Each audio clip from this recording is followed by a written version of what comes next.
Audience तो नहीं है वो बिल्कुल।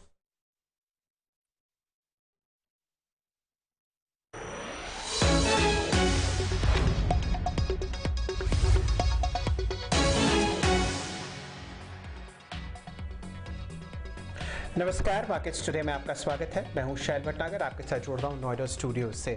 आज हफ्ते के पहले दिन बाजार में आपको लाल निशान दिखा, हल्के से दबाव के साथ आपको निफ्टी और बैंक निफ्टी दोनों बंद होते हुए दिखे लाल निशान में। एक हफ्ते का लो आपने देखा निफ्टी पर और लगातार तीसरे दिन थर्सडे से लेकर अब तक आप हल्का सा लाल निशान बैंक निफ्टी पर आते हुए दिख रहे हैं। चौतरफा सेलिंग तो नहीं थी, लेकिन कुछ ऐसे सेक्टर्स जहां पर आपने ज़बरदस्त सेलिंग आते हुए देखी वो थी मेटल और ऑटो शेयर्स, फार्मा और आईटी। तो ये चार ऐसे सेक्टर्स थे जहां पर हल्का सा आपको लाल निशान गहराता हुआ दिखा।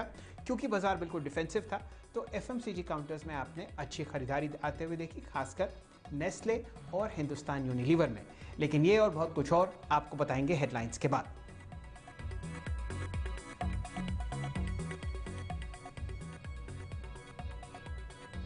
ग्लोबल बाजार में दबाव से भारतीय बाजारों में रही बेयर्स की पकड़ मजबूत। निफ्टी 11,800 के नीचे हुआ बंद, तो वहीं निफ्टी बैंक में 400 अंकों का हुआ नुकसान। मेटल्स और ऑटो सेक्टर में सबसे ज्यादा दिखी बिकवाली। दीपावली के शुभ अवसर से पहले रिलायंस ग्रुप के कर्मचारियों को मिला एक बड़ा तोहफा। वेतन कटौती का फैसला हुआ वापस। अब तक की काटी गई सैलरी भी मिलेगी वापस। 3.5 लाख से ज्यादा कर्मचारियों को होगा फायदा। ऑटो कंपनीज के लिए त्योहारी सीजन लाया खुशियां। सूत्रों के मुताबिक नवरात्रि और दशहरे पर बड़ी बिक्री।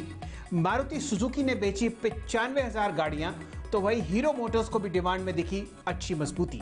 हालांकि ऑटो इंडेक्स में आज दिखा दबाव।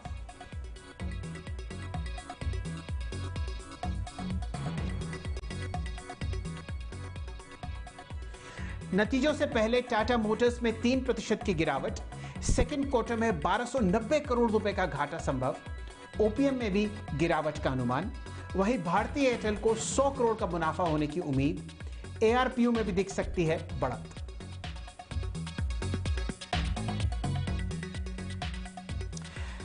कोटक एएमसी के श्री नीलेश शाह ने कहा, कंपनीज के अच्छे नतीजों से बढ़ेगी बाजार की रफ्तार। केमिकल सेक्टर में दाव लगाने की दी दोबारा सलाह। आवाज से एक्सक्लूसिव बोले, कर्ज घटाने और बैलेंस शीट सुधारने वाली कंपनीज पर करें फोकस और उन्हें ऐड करें अपने पोर्टफोलियो में। फोकस इस वक्त ऐसी कंपनी में निवेश करना है जिसमें डेट मॉडरेट हो, ताकि अगर ये डाउनटर्न लंबा चल गया तो उन्हें कोई तकलीफ नहीं हो।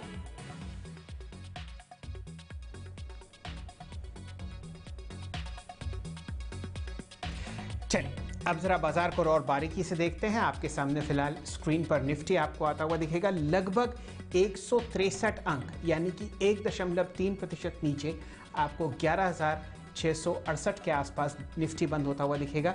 दिन के लो के आसपास ही ये इंडेक्स आपको बंद होता हुआ दिखा है, तो ये मान के चलिए कि शायद बिकवाली आपको कल के सत्र में भी दिखे। बैंक निफ्टी पर नजर डालिए, यहाँ पर लगभग 1.7% का लाल निशान आपने आता हुआ देखा। ये इंडेक्स लगभग 24,075 के आसपास आपको बंद होता हुआ दिखेगा। पॉइंट्स में लगभग 402 अंकों का आपने आज लाल निशान आते हुए देखा। ये इंडेक्स लगातार तीसरे दिन से लाल निशान में है। थर्सडे, फ्राइडे और मंडे यहाँ पर बेयर्स आपको हावी होते हुए दिखेंगे। हालांकि बहुत ही अच्छे दो पॉजिटिव डेवलपमेंट्स थे सेक्टर के लिए। इंटरेस्ट ऑन इंटरेस्ट का जो मामला है वहाँ पर सरकार की तरफ से एक सफाई आई और ख़ासकर एक बहुत बड़े मर्जर की बात आपने इस सेक्टर में होते हुए देखी। बावजूद इनके एक हल्का सा लाल निशान बैंक निफ्टी पर लगातार तीसरे दिन। अब आप देखिए निफ्टी की ट्रेडिंग रेंज। निफ्टी लगभग 231 अंक दिन के दायरे में दौड़ा। दिन का उच्चतम लेवल आपने यहाँ पर देखा लगभग 11,940 और न्यूनतम लेवल 11,710। तो इंडेक्स भी इस लेवल के आसपास बंद हुआ है। दिन का दायरा लगभग 231 अंक का था। साथ ही साथ बैंक निफ्टी पर नजर डालिए, यहाँ की ट्रेडिंग रेंज लगभग 710 पॉइंट थी। दिन का उच्चतम लेवल 24,580 और लोएस्ट लेवल 23,870। क्योंकि इंडेक्स लोएस्ट लेवल के आसपास आपको बंद होता हुआ दिखा है, तो यहाँ पर भी आप सेलिंग प्रेशर कल देख सकते हैं। एडवांस डिक्लाइन रेशियोज पर नजर डालिए। बेयर्स का पड़ला आपको भारी होता हुआ दिखेगा। निफ्टी के 50 शेयर में से लगभग 40 ऐसे थे जो लाल निशान में बंद हुए। सेंसेक्स के 30 में से सिर्फ 8 जहां पर आपने हरा निशान देखा, और बैंक निफ्टी 12 शेयर में से 9 आपको लाल निशान में बंद होते हुए देखेंगे। इसी तरीके का सेलिंग प्रेशर आपने फ्यूचर्स एंड ऑप्शंस के मार्केट में भी आता हुआ देखा। लगभग 140 फ्यूचर्स में से 120 आज मंडे के दिन लाल निशान में बंद होते हुए देखे हैं। एडवांस डिक्लाइन रेशियो 1:2 था ब्रॉडर मार्केट्स में। अब आपको अपने पैनल से मिलवाते हैं। हमारे साथ आपके सवालों का जवाब देने के लिए और एक से एक बेहतरीन टेक्निकल कॉल्स देने के लिए सचिन उत्तेकर साहब जुड़ेंगे।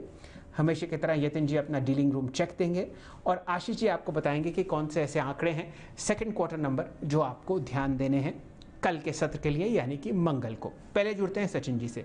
सचिन जी, ऑलमोस्ट दिन के लोएस्ट लेवल पर आपने बाजार को आज बंद होते हुए देखा।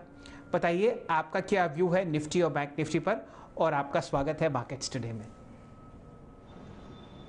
गुड इवनिंग शैल जी, जिस तरीके से पिछला हफ्ता रहा था और ये हफ्ते की एक्सपेक्टेशन यही थी कि पूरा global focal point global news flows पे ही होगा, और मार्केट की अगर हम रेंज देखें तो कहीं जाकर 12,060 के ऊपर जब तक एक कॉन्फिडेंट क्लोजिंग नहीं आती तब तक एक डायरेक्शनल अपमूव अनलॉक होने के चांसेस कम होंगे। सो उसी लिहाज से मुझे लग रहा है जिस तरीके से एक रेंज डिफाइन हो रही है निफ्टी के लिए 11,700 से लेकर 11,900, आई थिंक इसी पर्टिकुलर रेंज में ये पूरा हफ्ता निकलना चाहिए। अगर हम ओवरऑल सेटअप को देखें तो मुझे लग रहा है कल के सत्र में भी थोड़ी सी गिरावट हो सकती है, बट ओवरऑल एक्सपेक्टेशन यही होगी कि 11,660 से 700 एक ऐसा जोन होगा, एक अच्छा डिमांड जोन होगा जहां पर थोड़ी सी लॉन्ग पोजीशन बनाने की सलाह होगी।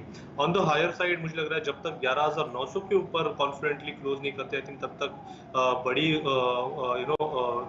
एक सस्टेनेबल तेजी नहीं बनेगी ड्यूरिंग द वीक। अगर हम बैंक निफ्टी का भी डेटा देखें तो वहां पर भी 23,500 के आसपास उसके 200 day exponential moving average placed है, एंड जिस तरीके से यहाँ पर ऑप्शंस का डेटा भी प्लेस्ड है मुझे लग रहा है 24,500 से लेके 23,500 ये एक ब्रॉडर रेंज रह सकती है पूरे हफ्ते के लिए। एंड कल के लिए आई थिंक 24,125 एक निर्णायक लेवल होगा। अगर इंटरमीडिएट वहां पर स्विंग हो जाता है तो मुझे लग रहा है 300-400 पॉइंट की तेजी इमीडिएटली देखी जा सकती है। जिस तरीके से आज रुझान रहा था और जिस तरीके से थोड़ी सी अच्छी मूवमेंट आई थी कोटक महिंद्रा बैंक इस पर्टिकुलर काउंटर पे, तो मुझे लग रहा है थोड़े से बेटर शेड्स में है बैंक निफ्टी। बट फिलहाल मुझे लग रहा है कि जिस तरीके से सेलिंग प्रेशर आज हुई है तो थोड़ी सी और गिरावट कल के सत्र में आ सकती है, बट इवेंचुअली मुझे लग रहा है वो ऑब्जर्व होनी चाहिए। मार्केट पे एक रेंज के लोअर एंड पे प्लेस्ड है जहां पर बाइंग इमर्ज होनी चाहिए। चलिए, तो ये दो राय आपको मिल रही है निफ्टी और बैंक निफ्टी पर। उत्तेकर साहब, बिल्कुल सही मौका है, आप अपनी 2 ट्रेडिंग कॉल्स शेयर कीजिए, फिर इस डिस्कशन को ज़रा और बढ़ाएंगे, इसका दायरा एक्सटेंड करते हैं। शैल जी, जिस तरीके से आज की मूवमेंट रही है यहाँ पर कहीं जाकर थोड़े ऐसे काउंटर्स है जहाँ पर क्लियरली मुनाफा वसूली देखी गई थी, जिसमें से मुझे लग रहा है पेंट ये एक पर्टिकुलर सेक्टर थोड़ा सा इंपॉर्टेंट होगा, एंड स्पेशली बर्जर पेंट काफ़ी समय के बाद जो 600 का लेवल है उसके नीचे उसने क्लोजिंग दी है, एंड जिस तरीके से यहाँ पर एक्सपायरी के पहले डेटा बन रहा है मुझे लग रहा है थोड़ा सा सेलिंग प्रेशर कंटिन्यू होना चाहिए अगले कुछ दिनों में। सो बर्जर पेंट्स पे यहाँ पर बिकवाली की सलाह है। मुझे लग रहा है 592 से लेके 595 ये एक अच्छा रेंज है जहां पर शॉर्ट पोजीशन फ्रेश ऐड करनी चाहिए। 602 का लगाना चाहिए स्टॉप लॉस, और 575 एक रिवीजन होगा काउंटर के लिए। On the contrary Muthoot finance एक काफी इंटरेस्टिंग काउंटर रहा था, जिस तरीके से इसमें अपने इंट्राडे लोज से रिबाउंड हुआ था और इंट्राडे चार्ट पे एक engulfing bullish kind of formation हुआ है जो मुझे लग रहा है कि काफी इंपॉर्टेंट है इस माहौल में। Despite the fact that intraday momentum काफी स्ट्रांग रहा था और क्लोजिंग बेसिस पे यहाँ पर एक बुलिश हैमर फॉर्मेशन नजर आया, तो मुझे लग रहा है यहाँ पर थोड़ा सा ऑप्टिमिस्टिक रहना चाहिए। मुझे लग रहा है वापस 1240 1260 इन पर्टिकुलर लेवल के आसपास स्विंग बनने चाहिए। जिस तरीके से डेटा है 1155 के स्टॉप लॉस के साथ आपको ये लॉन्ग पोजीशन रिटेन करनी है। चलिए, मुथूट फाइनेंस में लॉन्ग कॉल। लगातार 3 दिन की गिरावट के बाद आज स्टॉक बहुत ही शानदार तरीके से 1153 के लो से बढ़कर आपको 1180 पर बंद होता हुआ दिख रहा है। सचिन जी की राय है कि यहाँ पर आप 1260 का प्राइस देख सकते हैं कल के सत्र के लिए। शानदार काउंटर है, फंडामेंटली बहुत ही स्ट्रॉन्ग कंपनी है और हर डिप आपने मुथूट फाइनेंस में खरीदता हुआ देखा गया है। बर्जर पेंट्स आपको दिन के लोएस्ट लेवल पर बंद होता हुआ दिखेगा, 500 90 का लो है और 591 के आसपास ये स्टॉक बंद होता हुआ दिख रहा है। और यहाँ पर एक सेल कॉल आपको आती हुई दिख रही है सचिन उत्तेकर साहब से। सचिन जी, ऐसा करते हैं, आशीष जी को जोड़ लेते हैं। वो आपको दो ऐसी कंपनीज बताएंगे जिनकी अर्निंग्स एक्सपेक्टेड हैं कल के सत्र के लिए, फिर इस चर्चा को आगे खोलेंगे। सबसे पहले मेरा प्रश्न आपके पास होगा नेस्ले और हिंदुस्तान यूनिलीवर का, तब तक आप चार्ट्स अरेंज कीजिए और आशीष जी हमें बताएंगे कि अर्निंग्स कौन कौन सी आपको मंगलवार के दिन देखनी है। आशीष जी, स्वागत है आपका। बताइए कहाँ आपकी नज़र है और कहाँ कहाँ अर्निंग्स आपको आती हुई दिख रही है कल।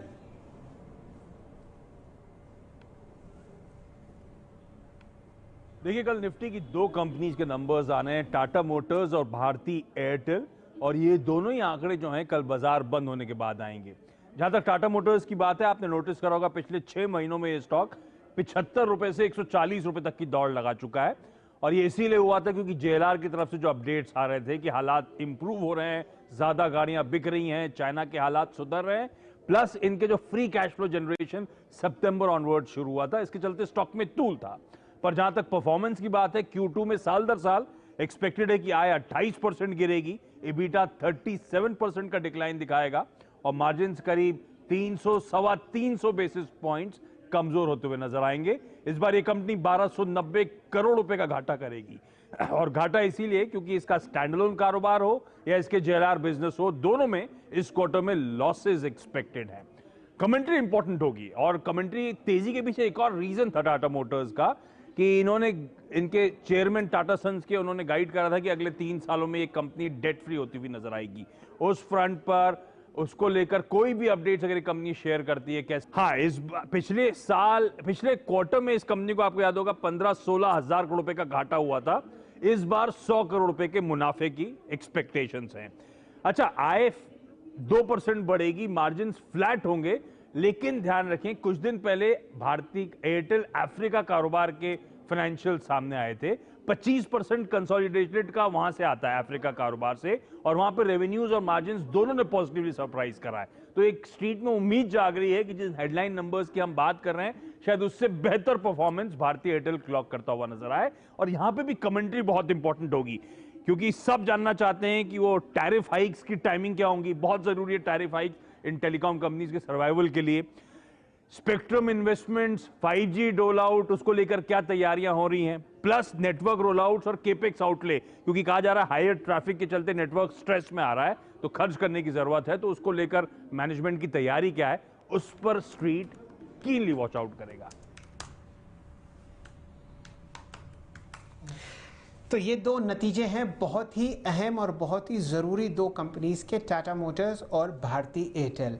इत्तेफाकन अगर आप दोनों का चार्ट देखें 1 महीने का, तो बिल्कुल एक जैसा चार्ट आपको आता हुआ दिखेगा। दोनों स्टॉक्स इंपॉर्टेंट है। सबसे पहले आपकी राय लेंगे सचिन उत्तेकर साहब, भारती एयरटेल पर कैसा दिखता है आपको? शैल जी, यहाँ पर क्लियरली जिस तरीके से इसमें एक अंडर परफॉर्मेंस थी, मुझे लग रहा है वो पर्टिकुलर अंडर परफॉर्मेंस ऑब्जर्व हो चुकी है। एंड लगातार हम 400 इस पर्टिकुलर लेवल पे खरीदारी करने की ही सलाह दे रहे थे।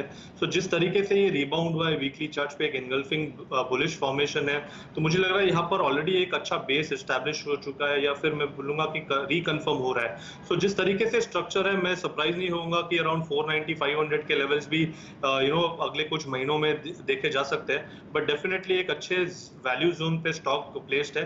जिस तरीके से प्राइस डेवलपमेंट है, डेफिनेटली यहाँ पर एक बाय की ही सलाह होगी। ओवरऑल एक्सपेक्टेशन यही होगा कि 400 का ये जो बेस है ये टूटना नहीं चाहिए। सो स्टॉप लॉस आपको लगाना चाहिए 400 के आसपास। And definitely short term traders as well as investors के लिए अच्छा मौका है स्टॉक अक्यूमुलेट करने के लिए 490 के इस टारगेट के लिए। चलिए, ये राय भारती एयरटेल पर आती हुई आपको दिख रही है। अब ऐसा करते हैं सचिन जी, ज़रा दायरे को और बढ़ाते हैं। आज बहुत ही ज़बरदस्त आपने रैली आते हुए देखी HDFC लाइफ में, जो कि निफ्टी का एक अभिन्न अंग है। बताइए किस हिसाब से आपको चार्ट्स में ये स्टॉक ट्रेड करता हुआ दिखता है? मेरे ख्याल से टॉप गेनर था आज ये निफ्टी में 3% ऊपर, और बहुत ही बेहतरीन तरीके से यहाँ पर 9% ऊपर इंटरेस्ट बढ़ता हुआ दिखा है। राय आपकी HDFC लाइफ पर? पर क्लियरली एक अच्छा आउट परफॉर्मर रहा था। इनफैक्ट पूरे दिन में अगर हम देखें तो ओआई एडिशंस भी काफ़ी इंटरेस्टिंग हुए हैं बिफोर दी रोल ओवर्स। और जिस तरीके से यहाँ पर प्राइस डेवलपमेंट है, क्लियरली यहाँ पर एक फॉलिंग वेज फॉर्मेशन से एक ब्रेकआउट एस्टैब्लिश हो रहा है। पिछले हफ्ते का अगर हम डेटा देखें तो वहाँ पर एक डोजी फॉर्मेशन थी on the weekly scale and at a very important support zone. तो मुझे लग रहा है ओवरऑल ये सेटअप जिस तरीके से इवॉल्व हो रहा है, जल्द ही 620 के लक्ष्य देखे जा सकते हैं जिस तरीके से ये प्राइस पैटर्न फॉर्मेशन है। तो यहाँ पर भी खरीदारी करने की सलाह होगी। इनफैक्ट स्टॉप लॉस के लिहाज से 555 एक अहम लेवल होगा जिसको वीकली बेसिस पे आपको मेंटेन करना चाहिए। बट मुझे लग रहा है काफी समय से एक कंसोलिडेशन या कॉन्ट्रैक्शन में रहा था काउंटर, एंड जिस तरीके से अभी इसके रोल ओवर डेटा नजर आ रहे हैं ahead of the rollovers, मुझे लग रहा है यहाँ पर एक बड़ा आउट परफॉर्मेंस आ सकता है अगले महीने के लिए। तो 620 के लक्ष्य के लिए यहाँ पर खरीदारी करने की सलाह है एचडीएफसी लाइफ इस काम पर। चलिए, तो राय आपको मिल रही है लॉन्ग साइड पर एचडीएफसी लाइफ पर 200 डीएमए से आज शानदार आपने इसमें बाउंस बैक देखा। वॉल्यूम और प्राइस एक्शन और ओपन इंटरेस्ट एक्शन तीनों बुल्स के फेवर में है। सचिन जी, आज दो बैंकिंग काउंटर्स हरे निशान में रहे, इंडसइंड बैंक और कोटक महिंद्रा बैंक। कोटक ने शानदार नतीजे भी दिए और दोनों में बहुत जबरदस्त एक खबर है मर्जर की। हालांकि इंडसइंड बैंक ने इस खबर को पूरी तरीके से नकारा है। चार्ट्स पर बताइए कोटक महिंद्रा बैंक आपको कैसा लगता है खासकर, और फिर चर्चा करेंगे इंडसइंड बैंक की। शैल जी, कोटक में तो यहाँ पर एक काफी समय से थोड़ा सा अंडर परफॉर्मेंस था। मुझे लग रहा है वो पर्टिकुलर अंडर परफॉर्मेंस आज मैचअप हो रहा है, एंड जिस तरीके से ये रिकवरी रही है, ओवरऑल एक्सपेक्टेशन यही है कि पिछले इसके जो डिक्लाइंस थे उसके जो रिट्रेसमेंट रेजिस्टेंस लेवल्स है लगभग अराउंड 1460 के आसपास, मुझे लग रहा है वहां तक ये पर्टिकुलर मोमेंटम एक्सटेंड होना चाहिए। सो क्लियरली यहाँ पर सलाह होगी होल्ड की। ओवरऑल जो रेंज यहाँ पर डेवलप हो रही है वो लगभग अराउंड 1360 से 1460 इस पर्टिकुलर दायरे की है। तो यहाँ पर जब तक 1460 ये लेवल ब्रेक नहीं होता, मुझे लग रहा है स्टॉक थोड़े से इस पर्टिकुलर रेंज में लॉक्ड इन होना चाहिए। बट फिलहाल जो रिसेंट की अपमूव रही है, मुझे लग रहा है वहां पर एक बायस पॉजिटिव ही रखना है। 1360 के स्टॉप लॉस के साथ यहाँ पर भी होल्ड करने की सलाह होगी। चलिए, ये राय आपको आती हुई दिख रही है कोटक महिंद्रा बैंक पर। दो छोटे और मंझले काउंटर्स आपकी राय लेंगे सचिन उतेकर साहब। 52 हफ्ते का हाई आपने सेंचुरी प्लाई पर लगता हुआ देखा 191.50, 2% ऊपर। शानदार वॉल्यूम लगभग 9,30,000 शेयर। इसके चार्ट्स पर राय दीजिए और फिर हम लोग चर्चा करेंगे एक और छोटे मिड कैप काउंटर की जिसका नाम है फिलिप्स का। लेकिन पहले ध्यान देते हैं सेंचुरी प्लाई पर और सचिन जी से राय लेते हैं इस काउंटर पर। शैल जी, काफी लंबे समय के बाद 180 ये पर्टिकुलर लेवल अच्छी तरह डिफेंड हुआ है on a weekly basis, and जिस तरीके से पिछले हफ्ते में यहाँ पर एक ब्रेकआउट हुआ था, तो मुझे लग रहा है कि यहाँ पर एक सस्टेनेबल अपमूव बन सकती है। अराउंड 196 ये अगर लेवल निकल जाता है तो अगले लेवल्स लगभग अराउंड 210 के आसपास के ओपन हो चुके हैं। सो यहाँ पर क्लियरली मोमेंटम मुझे लग रहा है स्ट्रांग ही रहना चाहिए। अपने शॉर्ट टर्म लॉन्ग टर्म दोनों एवरेजेस के ऊपर अच्छी तरह ट्रेंड कर रहा है काउंटर। तो यहाँ पर खरीदारी करने की सलाह होगी। 175 के स्टॉप लॉस के साथ आपको ये पोजीशंस मेंटेन करनी है, एंड 205 से लेके 210 ये एक ऐसा जोन होगा जहां पर आपको पोजीशन रिव्यू करनी चाहिए। चलिए, तो ये राय आपको मिल रही है सेंचुरी प्लाई पर लगातार चौथे दिन हरा निशान 52 हफ्ते का हाई इस काउंटर पर लगता हुआ। उत्तेकर साहब बुलिश है लगभग 208 का लक्ष्य आपको बताते हुए। समय एक छोटे से ब्रेक का। ब्रेक के बाद जुड़ेंगे यतिन जी से। बहुत ही शानदार कॉन्ट्रैक्ट्स वो रखते हैं ब्रोकरेजेस के साथ और वो आपको अपने डीलिंग रूम चेक पर बताएंगे कौन से 2 या 3 स्टॉक्स जहां पर आप लॉन्ग या शॉर्ट कॉल्स ले सकते हैं HNIs के साथ। जुड़े रहिए हमारे साथ, थोड़ी देर में हम लौटते हैं।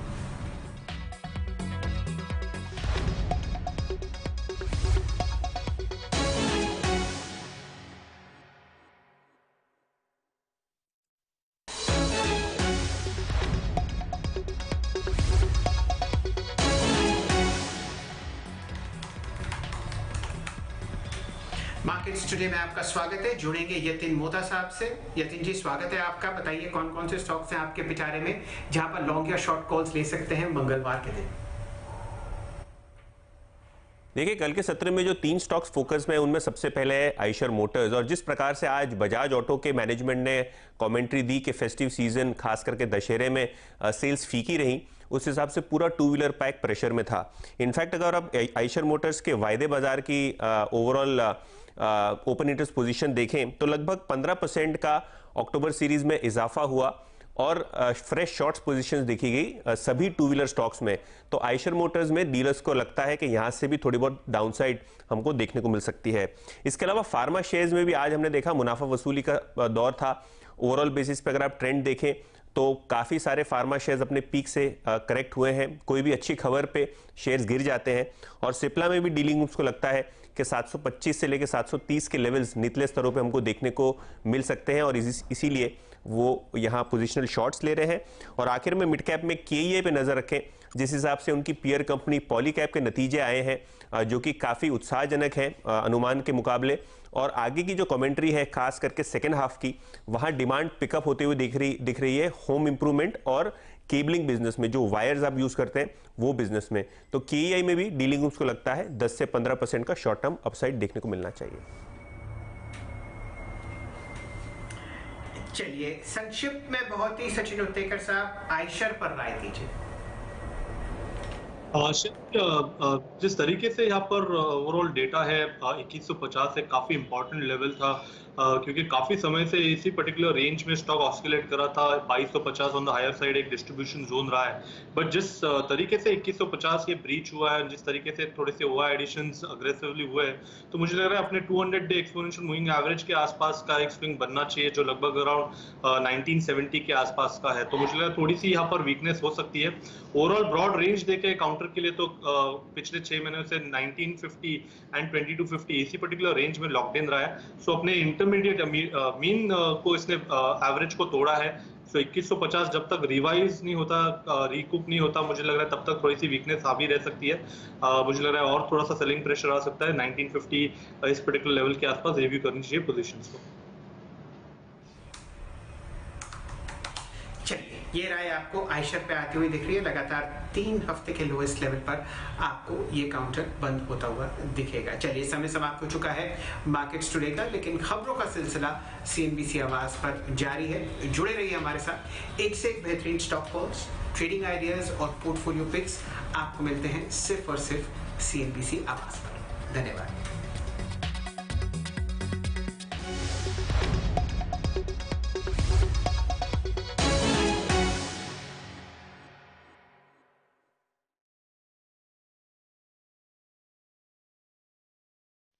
फ्रेंड्स, मिलते हैं अगले वीडियो के अंदर। जब तक के लिए गुड बाय।